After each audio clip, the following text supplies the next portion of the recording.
These teachers are just about to land in Antarctica, the coldest, windiest, most extreme continent on the planet. It's absolutely incredible. Stepping off the plane, see the mountains behind, and then that way, just space as far as you can see.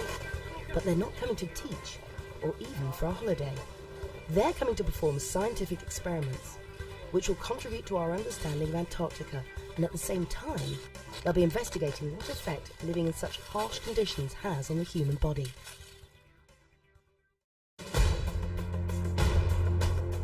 Antarctica is the most southerly point of land on the planet. It covers an area larger than Australia. The continent is constantly covered in a layer of ice, and the lowest temperature on the planet's surface was recorded there at minus 89 degrees centigrade. It's also very windy, with cold air rushing downhill from the South Pole out towards the coast, often at over 100 kilometres per hour. But why do people want to come to a place that is so hostile? Because no one lives there, Antarctica is almost untouched by any man-made influences, such as car exhausts and pollution. This means that it provides a relatively unspoilt place to do science.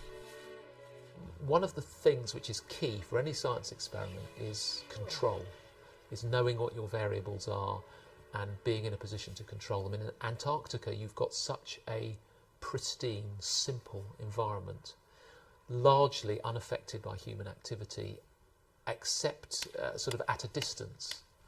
So it's a very clean environment in which to do science and to find out things. Because so few people have been there, very little is known about the plants and animals that live on the continent. Because of this, one of the experiments the teachers are doing in Antarctica is to look for lichens, tiny plant-like organisms that live on rocks. By looking at the ecosystem of Antarctica, they plan to assess what effect global warming is having on the plants and animals. Despite the teachers' expertise, they quickly find this isn't the same as doing science back in the UK.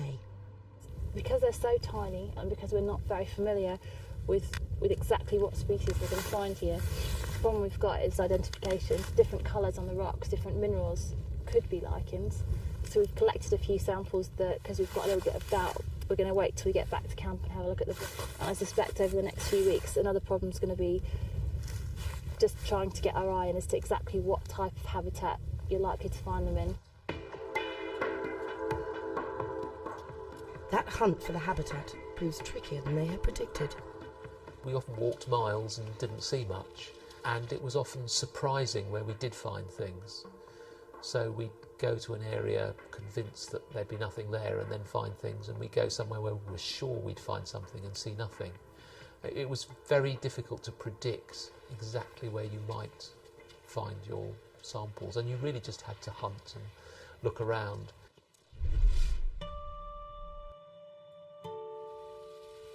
To prepare for the hostile Antarctic climate, the teachers went to Norway to test out their science on a glacier.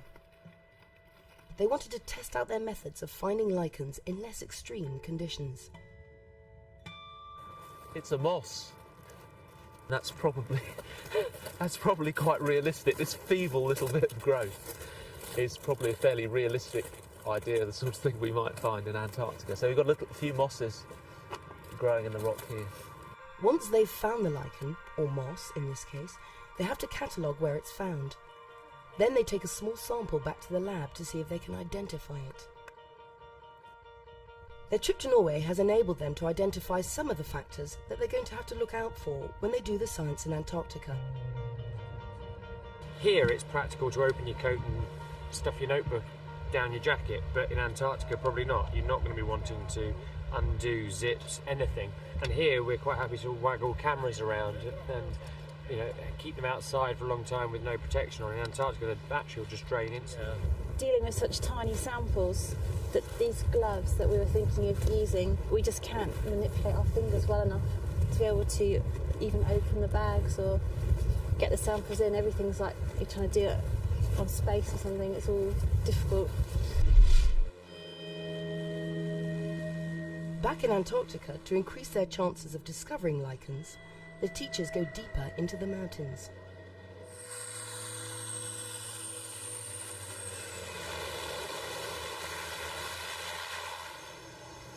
Now, 60 miles from base camp, they take everything they're going to need with them for 3 weeks in the mountains. Here we are on the Henderson Glacier, and just before us you can see our camp. And what I am going to do is to show you the view from our toilet, which is quite impressive. So let's back in. So this is what you see from our toilet. Quite amazing. The teachers begin to look for lichens in the new area, and they have to look in some challenging places to find them. It isn't long before their efforts pay off. So here we've got some of this Pholios, the red lichen, the rusty red one, and also a small amount of the other types of lichen that we've got there. So there's 2 different species on that rock. Hopefully when we get back to the UK, we can get someone to have a proper look at it and just make sure they identify exactly what it is and just find out whether it's anything new. During 3 weeks of searching, the teachers slowly learn where the lichens are likely to grow. You need to find a region, firstly, where the rock's exposed. So usually this is going to be sort of vertical surfaces, but it also needs to be very sheltered. So it will usually be deep in the cracks in the rock, and also needs to be in a situation where the rocks will be warmed sufficiently for there to be liquid water. With their samples carefully logged and collected, they set off to find more lichens. Minus 12.4, 0.5 wind chill. To help scientists understand how the body adapts and reacts to being subjected to extreme conditions, the teachers are also doing an experiment studying the effects of cold on the body. To do this, they record the team's fitness and well-being twice, once before the trip to Antarctica and once afterwards. Here the team are being tested before the trip. They are tested for the amount of fat in their body, their general fitness, and for their ability to feel and respond to cold. This test is a cold injury test. So it's the cold injury vasodilation test. So it looks at the blood flow and the temperature of my middle finger on my non-dominant hand when immersed in cold water for 20 minutes.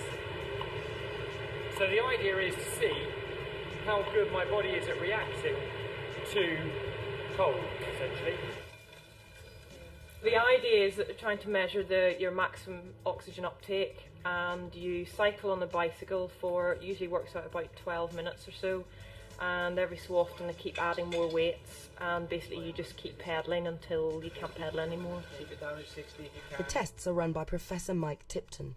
What often happens when you go on expedition is actually people get fitter because they do more habitual exercise during the course of the day. However, this group are doing so much training and so much aerobic training that they may actually find that they detrain a little bit in this capacity. Now they've been tested, the team have some baseline data from which to work from.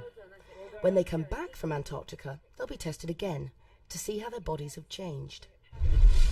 There's 4 bars in there. One thing that's likely to be affecting the team's physical well-being is the food. For ease of use, the bulk of it is freeze-dried. We've just added water to the chicken korma, and we've left it for 5 minutes, and this is the end result. So let's have a taste.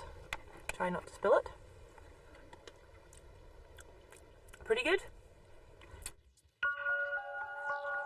But there is a second part to their experiment. They also want to see what effect the weather has on the team's mental state.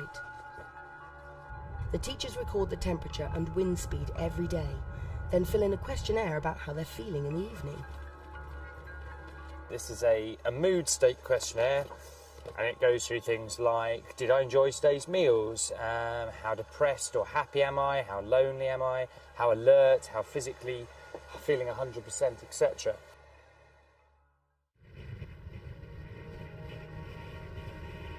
After 1 week, the teachers are stuck in a storm. The weather is so bad that they can't even go out of the tent. Pretty much throughout the night and all day today, we've had winds that have been gusting up to about 30 knots. It's meant lots of digging out of the tent, and it's meant an awful lot of noise and rattling of the tent through the night and through the day. The bad weather appears to make the teachers feel depressed. Can't have a wash. Everything smells. It's just a bit. All this data will be useful for scientists to look at, to understand how different conditions affect psychological well-being.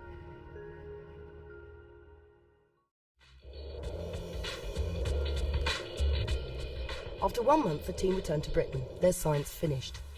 Now they have to collate their data. It's really nice to be back. It's been quite a long journey back, but I think everybody's really sort of glad to see friends and family. Get a lot of really dirty washing sorted out. The teachers come back to Portsmouth University to be retested, to see what effect the cold has had on their bodies. Some people's thermal sensitivity has changed. That means their ability to feel changes in cold or changes in heat. So my fingers are less sensitive than they were, whereas someone like Ruth is much more sensitive than she was. They've found that there's been an increase in weight, and that weight's been put on in fat around the stomach, which looks like the body just trying to beef itself up a bit against the cold. One of the group comes to the British Antarctic Survey in Cambridge. So they've all been kept as cold as possible for as long as possible. It is hoped that the biologists there can identify the lichens the team have collected. It's the first directed biological collection that I'm aware of from this area. So in that sense, it's extremely valuable. It's one of the biggest mountain ranges in the Antarctic, and other than a few specimens that geologists have collected and passed on to us, we have no real knowledge of what occurs there. The samples will be recorded and put into the vast catalogue of data kept at the British Antarctic Survey. With the experiments over, the teachers have time to reflect on what they would have done differently while collecting their lichens. So I've done a sketch of the glacier and where I found them. I think I would probably prepare sample bags and notes in a systematic way before going out into the field, so that what I had were things that I could just fill in, photograph and do that in an absolutely routine way. I think I sort of changed my mind 2 or 3 times as I went through collecting samples and thought, oh, I'll do it this way, or that's slightly better than another. But I think now I would be able to refine that to a particular technique and do that much more systematically than I did before. I didn't think it was a disaster, but there were little refinements which I think would make it work better next time. You've got lots of facts about Antarctica. I need to turn those into pictures that you can use to expand on groups. The teachers back in their schools in England will never forget their time in Antarctica, and they hope that their research will contribute to our understanding of Antarctica and of the planet as a whole.